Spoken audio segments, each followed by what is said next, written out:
नमस्कार, मैं हूं आपके साथ अक्षिता मौर्य। आप देख रहे हैं न्यूज़ 7 हिंदी। महाराष्ट्र की राजनीति में एक बार फिर भाषा की जंग ने बड़ा राजनीतिक मोड़ ले लिया है, जहां मुख्यमंत्री देवेंद्र फडणवीस को भारी विरोध के चलते हिंदी को लेकर लिया गया अपना फैसला वापस लेना पड़ा। वहीं ठाकरे ब्रदर्स राज ठाकरे और उद्धव ठाकरे को वर्षों बाद पहली बार साझा तौर पर एक बड़ी सियासी जीत हाथ लगी है। नई शिक्षा नीति के तहत महाराष्ट्र सरकार ने पहले घोषणा की थी कि राज्य के स्कूलों में पहली कक्षा से ही हिंदी भाषा को अनिवार्य किया जाएगा, लेकिन जब इस फैसले को लेकर विपक्ष ने तीखा विरोध शुरू किया तो इसे मराठी अस्मिता पर हमला बताया गया। तब सरकार को बैकफुट पर आना पड़ा।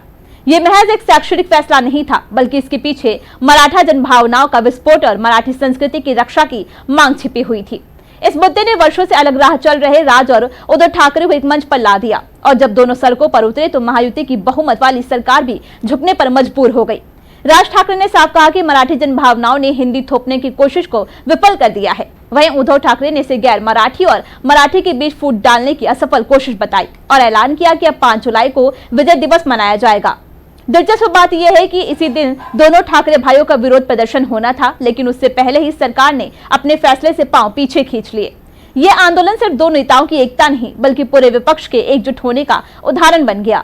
राज ठाकरे, उद्धव ठाकरे, शरद पवार, कांग्रेस सभी एक सुर में बोले और सरकार पर दबाव बना दिया। विपक्ष की एकजुटता और मराठी साम्राज्य के आक्रोश ने बीजेपी को डराया कि अगर यही नाराजगी निकाय चुनाव में झलकी तो सत्ता की नींव हिल सकती है।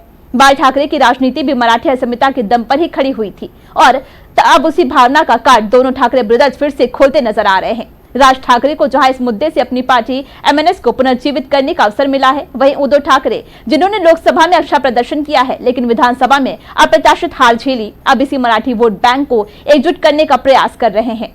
ये फैसला वापस करवाना उनके लिए सियासी संजीवनी साबित हो सकता है। अब जब पहली जीत मिल चुकी है, सवाल यही है कि ठाकरे ब्रदर्स की ये एकता एक स्थायी मोड़ लेगी या ये केवल एक अस्थायी सियासी संगम था। क्या मराठी अस्मिता फिर से महाराष्ट्र की राजनीति का सबसे अहम मुद्दा बनकर उभरेगी, या ये केवल चुनावी मौसम का एक तत्कालिक तूफान था?